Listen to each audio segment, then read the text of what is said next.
नमस्कार दोस्तों, आप सभी का स्वागत है GK Vikram study YouTube channel में।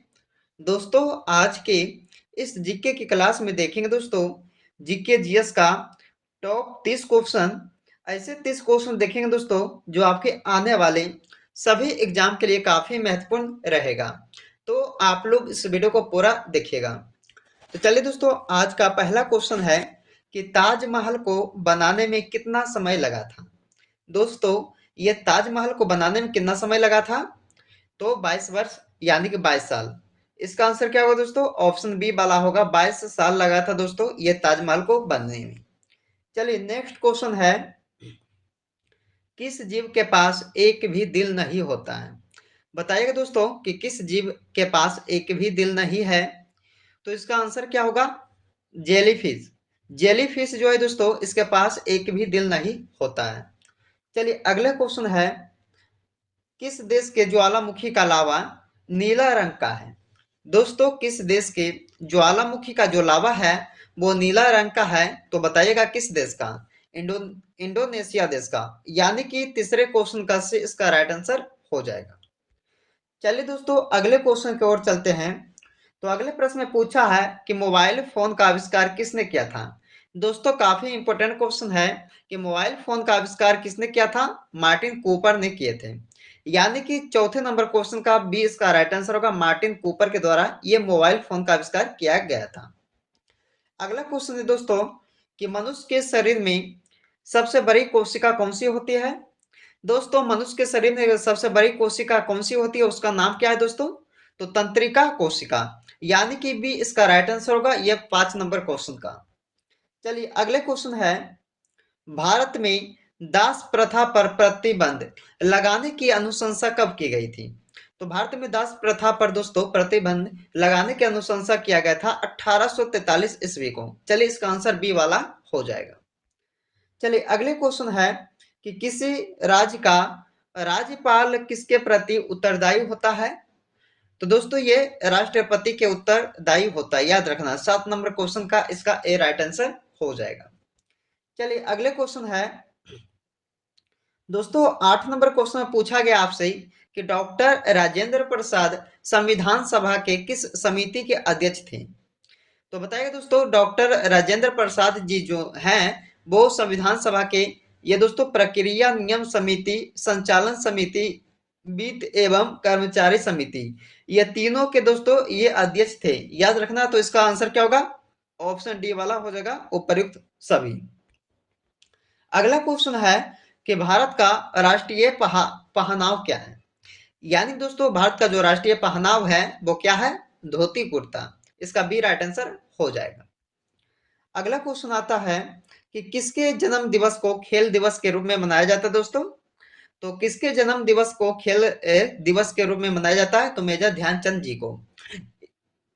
यानी कि इस क्वेश्चन का भी इसका राइट आंसर हो जाएगा। चलिए नेक्स्ट क्वेश्चन देखते हैं, मानव शरीर में पित्त रस का निर्माण कहाँ होता है? दोस्तों, मानव शरीर में पित्त रस का निर्माण कहाँ होता है? तो यकृत में किया जाता है, जिसे हम लोग लीवर भी कहते हैं। चलिए अगले क्वेश्चन आता दोस्तों, जैन धर्म में महावीर के द्वारा ज्ञान प्राप्ति को क्या कहते हैं? तो जैन धर्म में दोस्तों महावीर के द्वारा ज्ञान प्राप्ति को कहते हैं क्या? कैवल्य। यानी कि इस क्वेश्चन का से इसका राइट आंसर हो जाएगा। अगला क्वेश्चन है, भारत का पहला केबल रेल ब्रिज कहाँ बनाया जा रहा है? दोस्तों बताइएगा आप सब कि भारत का जो पहला केबल रेल ब्रिज बनाया जा रहा है कहाँ बनाया जा रहा है दोस्तों? तो ये जम्मू कश्मीर राज्य में। याद रखना, इस क्वेश्चन का डी इसका राइट आंसर हो जाएगा। अगला क्वेश्चन है, अगले प्रश्न में पूछा है कि पृथ्वी सूर्य का चक्कर लगाती है, सबसे पहले किसने कहा था? दोस्तों, किसने बताया था कि पृथ्वी सूर्य का चक्कर लगाती है? तो इसको दोस्तों बताए थे कोपरनिकस ने, एक वैज्ञानिक थे दोस्तों, याद रखना। इसका आंसर क्या होगा? डी हो जाएगा। अगला क्वेश्चन है, निम्न में से किस सब्जियों का जड़ खाया नहीं जाता है? तो कौन सा सब्जी है दोस्तों जिसका जड़ जो है खाया नहीं जाता है? तो आलू एक ऐसा सब्जी है जिसका जो जड़ है दोस्तों खाया नहीं जाता है। इसका आंसर क्या होगा? ए हो जाएगा। अगला क्वेश्चन है, भारत में कौन सी मिट्टी सर्वाधिक है? दोस्तों भारत देश में कौन सी मिट्टी जो है सर्वाधिक पाई जाती है? तो अलुवियल मिट्टी, अलुवियल, यानी कि इसका ए राइट आंसर होगा दोस्तों ये 16 नंबर क्वेश्चन का।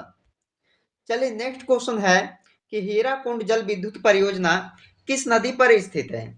दोस्तों हीराकुंड जल विद्युत परियोजना जो है वो किस नदी पर स्थित है दोस्तों? तो बताइएगा महानदी पर। किस नदी पर? महानदी पर। इसका आंसर सी हो जाएगा महानदी पर।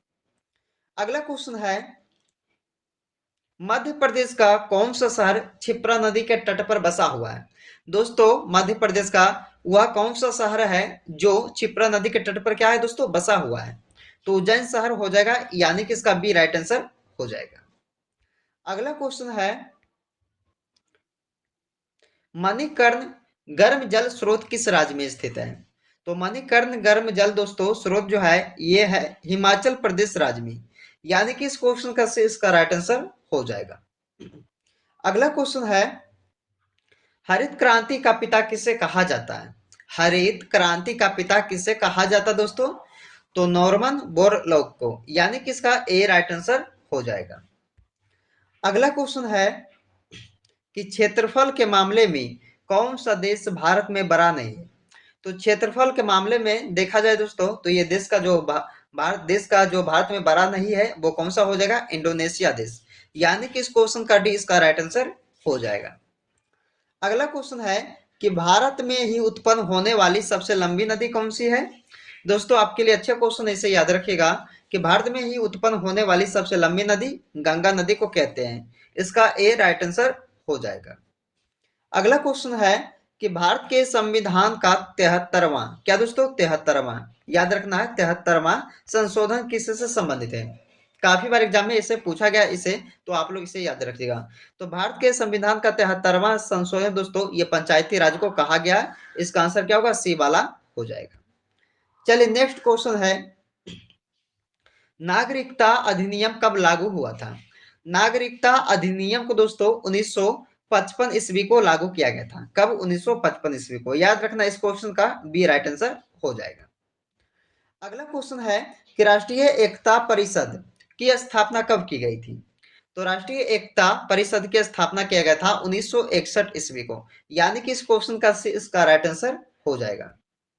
अगला क्वेश्चन आता है कि निम्न में से किस राष्ट्रपति का कार्यकाल सबसे कम था? दोस्तों निम्न में से किस राष्ट्रपति का कार्यकाल सबसे कम था? तो जाकिर हुसैन जी का, यानी कि इसका ए राइट आंसर होगा 26 नंबर क्वेश्चन का।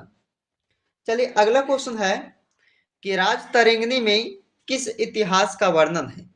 तो राजतरंगिणी में किस इतिहास का वर्णन क्या है दोस्तों? तो कश्मीर का, यानी कि इस क्वेश्चन का भी इसका राइट आंसर हो जाएगा। अगला क्वेश्चन है कि द्वितीय बौद्ध संगीति कहाँ आयोजित की गई थी? द्वितीय बौद्ध संगीति कहाँ आयोजित की गई थी दोस्तों? तो यह वैशाली जिले में किया गया था, यानी कि इस क्वेश्चन का भी इसका राइट आंसर होगा वैशाली जिले में। चलिए अगला क्वेश्चन है निम्न में से किसे एक रात के नाम से जाना जाता है? दोस्तों एक रात के नाम से किसे जाना जाता है इनमें से बताइएगा? तो महापद्मनम नंद जी को जाने जाते हैं एक रात के नाम से। इसका आंसर ए वाला हो जाएगा। चलिए अगला क्वेश्चन है कि सिंधु घाटी सभ्यता की प्रमुख विशेषता क्या थी? तो सिंधु घाटी सभ्यता की दोस्तों प्रमुख विशेषता क्या थी? तो याद रखना शहरी सभ्यता, यानी कि इस क्वेश्चन का बी इसका राइट आंसर होगा। शहरी सभ्यता दोस्तों ये सिंधु घाटी सभ्यता की प्रमुख विशेषता कहलाती थी। याद रखना इस क्वेश्चन का बी इसका राइट आंसर हो जाएगा। तो चलिए दोस्तों आज के इस वीडियो में हमने आपके लिए टॉप 30 ऐसे क्वेश्चन करवाए जो सभी एग्जाम्स के लिए दोस्तों काफी इंपॉर्टेंट रहेगा। तो आप लोग इस वीडियो को पूरा देखिएगा और दोस्तों वीडियो पसंद आए तो लाइक कीजिएगा, दोस्तों के यहाँ ज्यादा से ज्यादा इस वीडियो को शेयर कीजिएगा। तो चलिए फिर मिलते हैं अगले वीडियो में, जब तक आप लोग इस वीडियो में बने रहें।